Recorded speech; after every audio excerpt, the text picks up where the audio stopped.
The purpose of this record is to show you how to use your imagination to achieve your every desire. Most men are totally unaware of the creative power of imagination and invariably bow before the dictates of facts and accept life on the basis of the world without. But when you discover this creative power within yourself, you will boldly assert the supremacy of imagination and put all things in subjection to it. When the man speaks of God in man, he is totally unaware that this power called God in man is man's imagination. This is the creative power in man. There is nothing under heaven that is not plastic as potter's clay to the touch of the shaping spirit of imagination. Once a man said to me, "You know, Neville, I love to listen to you talk about imagination. But as I do so, I invariably touch the chair with my fingers and push my feet into the rug, just to keep my sense of the reality and the profundity of things." Well, undoubtedly he is still touching the chair with his fingers and pushing his feet into the rug. But now let me tell you another one who didn't touch with her fingers and didn't push that foot of hers onto the board of the streetcar. It's the story of a young girl, just turned 17. It was Christmas Eve, and she is sad of heart. For that year, she had lost her father in an accident, and she's returning home to what seemed to be an empty house. She was untrained to do anything, so got herself a job as a waitress. This night is quite late, Christmas Eve. It's raining. The car is full of laughing boys and girls home for their Christmas vacation. And she couldn't conceal the tears. Luckily for her, as I said, it was raining. So she stuck her face into the heavens to mingle her tears with rain. And then, holding the rail of the streetcar, this is what she did. She said, "This is not rain, but this is spray from the ocean. And this is not the salt of tears that I taste, but this is the salt of the sea in the wind. And this is not San Diego. This is a ship, and I'm coming into the Bay of Samoa." And there she felt the reality of all that she had imagined. Then came the end of the journey, and all are out. 10 days later, this girl received a letter from a firm in Chicago saying that her aunt, several years before, when she sailed for Europe, deposited with them $3,000 with instructions that if she did not return to America, this money should be paid to her niece. They had just received information of the aunt's death and were now acting upon her instructions. 1 month later, this girl sailed for Samoa. As she came into the bay, it was late that night, and there was salt of the sea in the wind. It wasn't raining, but there was spray in the air, and she actually felt what she felt 1 month before, only this time she had realized her objective. Now this whole record is technique. I want to show you today how to put your wonderful imagination right into the feeling of your wish fulfilled, and let it remain there and fall asleep in that state. And I promise you from my own experience, you will realize the state in which you sleep if you could actually feel yourself right into the situation of your fulfilled desire and continue therein until you fall asleep. As you feel yourself right into it, remain in it until you give it all the tones of reality, until you give it all the sensory vividness of reality. As you do it, in that state, quietly fall into sleep.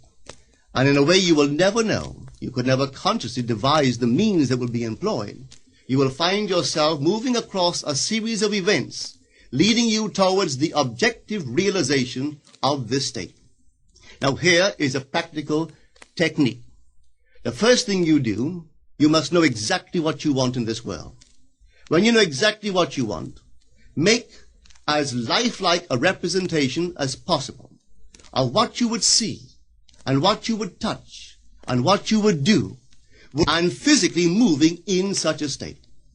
For example, suppose I wanted a home, but I had no money, but I still know what I want. without taking anything into consideration, I would make as lifelike a representation of the home that I would like, with all the things in it that I would want.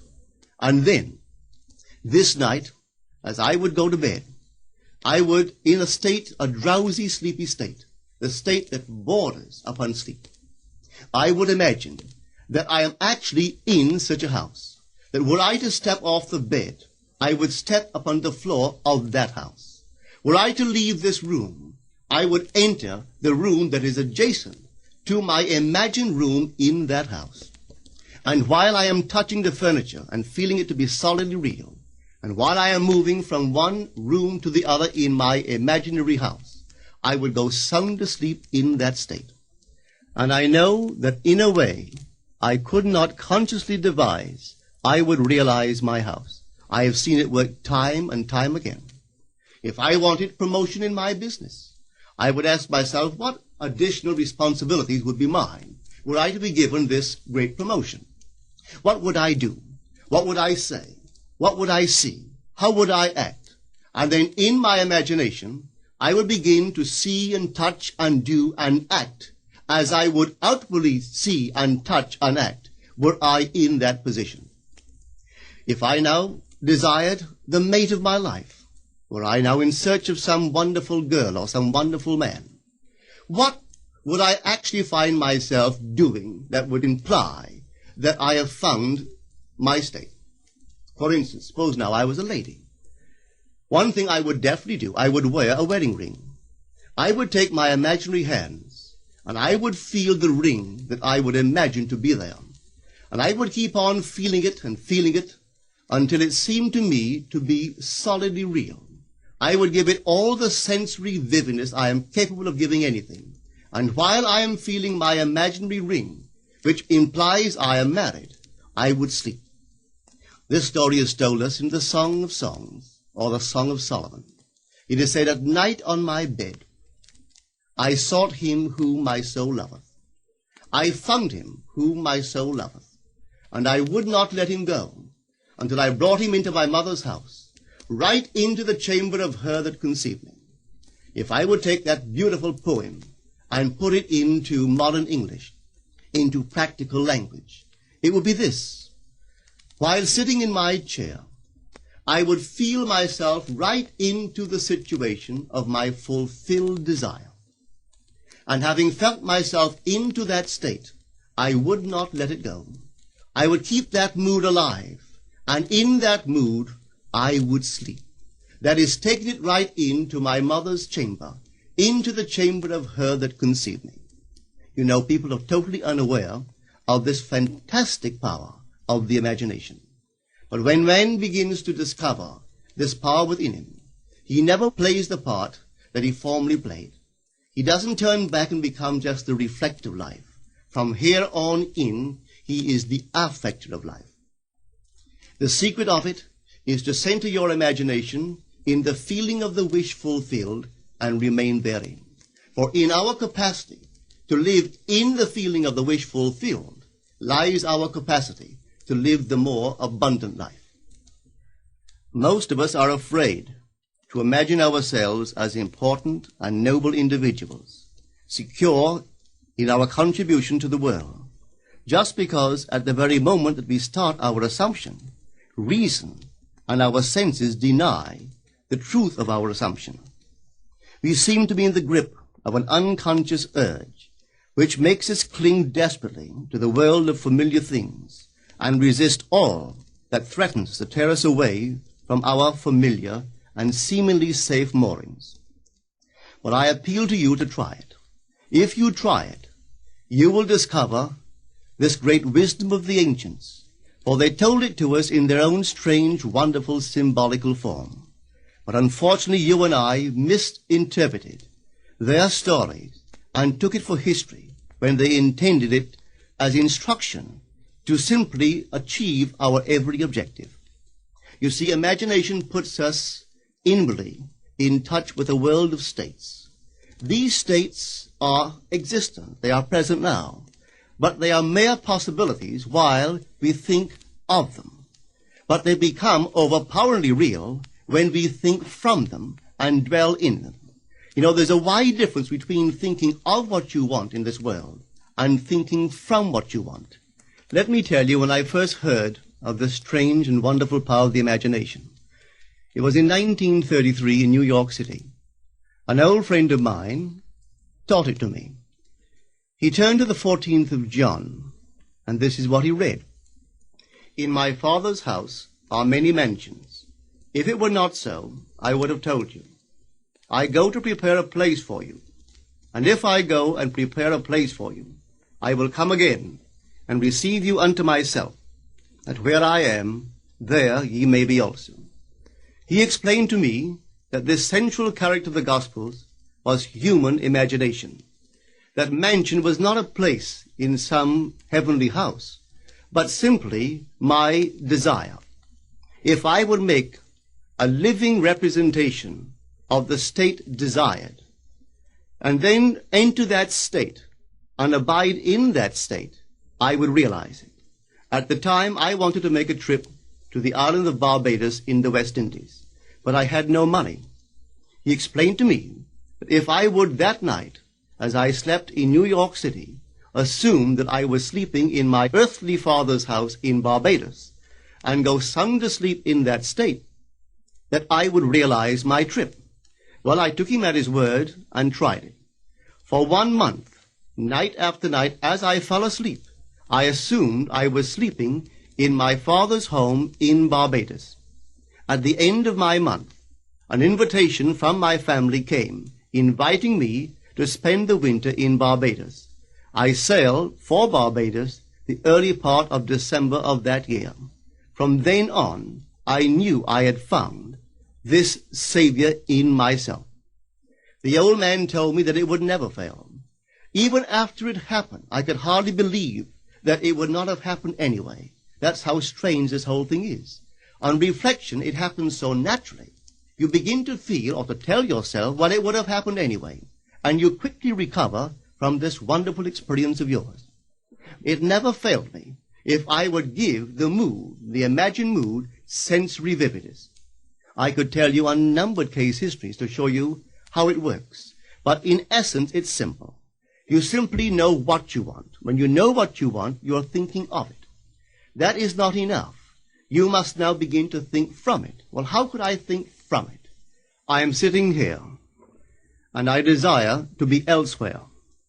How could I, while sitting here physically, put myself in imagination at a point in space removed from this room and make that real to me?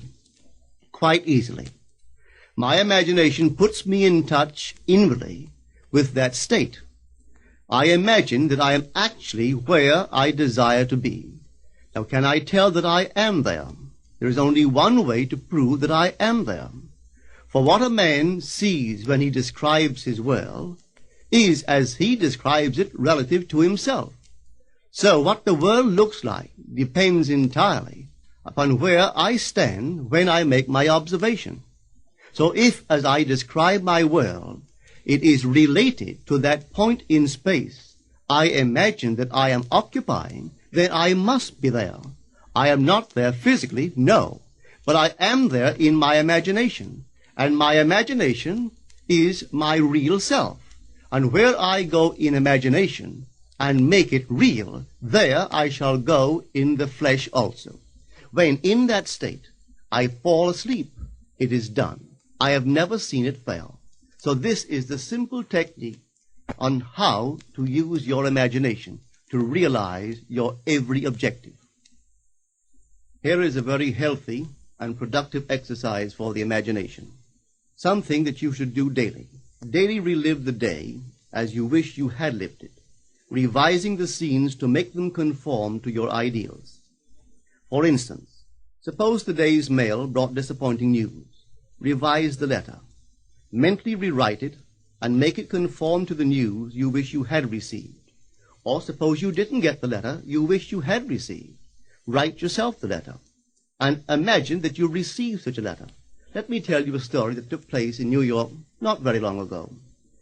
In my audience sat this lady who had heard me numberless times. I was telling the story of revision. that man, not knowing the power of imagination, he goes to sleep at the end of his day, tired and exhausted, accepting as final all the events of the day. And I was trying to show that man should, at that moment, before he sleeps, he should rewrite the entire day and make it conform to the day he wished he had experienced. Here is the way a lady wisely used this law of revision. It appears that 2 years ago she was ordered out of her daughter-in-law's home. For 2 years there was no correspondence. She had sent her grandson at least 24 presents in that interval, but not one was ever acknowledged. Having heard the story of revision, this is what she did. As she retired at night, she mentally constructed 2 letters. One she imagined coming from her grandson, and the other from her daughter-in-law. In these letters they expressed deep affection for, and wondered why she had not called to see them. This she did for 7 consecutive nights, holding in her imaginary hand the letter she imagined she had received, and reading these letters over and over until it aroused within her the satisfaction of having heard. Then she slept. On the 8th day, she received a letter from her daughter-in-law. On the inside there were 2 letters, one from her grandson and one from the daughter-in-law. They practically duplicated the imaginary letters that this grandmother had written to herself 8 days before. This art of revision can be used in any department of your life. Take the matter of health. Suppose you were ill. Bring before your mind's eye the image of a friend. Put upon that face an expression which implies that he or she sees in you that which you want the whole world to see. Just imagine he is saying to you that he has never seen you look better, and you reply, I have never felt better. Suppose your foot was injured. Then do this.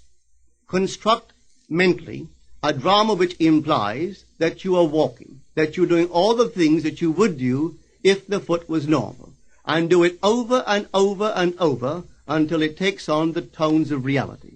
Whenever you do in your imagination that which you would like to do in the outer world, that you will do in the outer world. The one requisite is to arouse your attention in a way and to such intensity that you become wholly absorbed in the revised action. You will experience an expansion and refinement of the senses by this imaginative exercise, and eventually achieve vision in the inner world.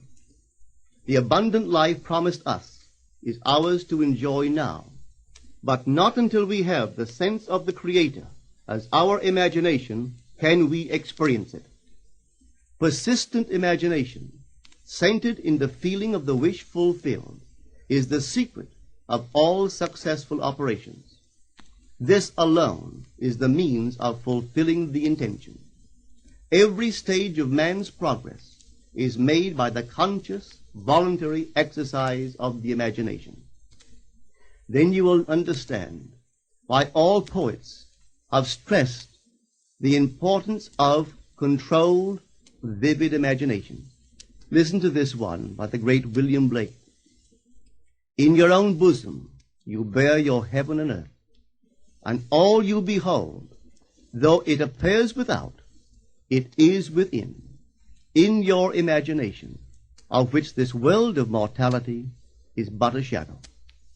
Try it, and you too will prove that your imagination is the Creator.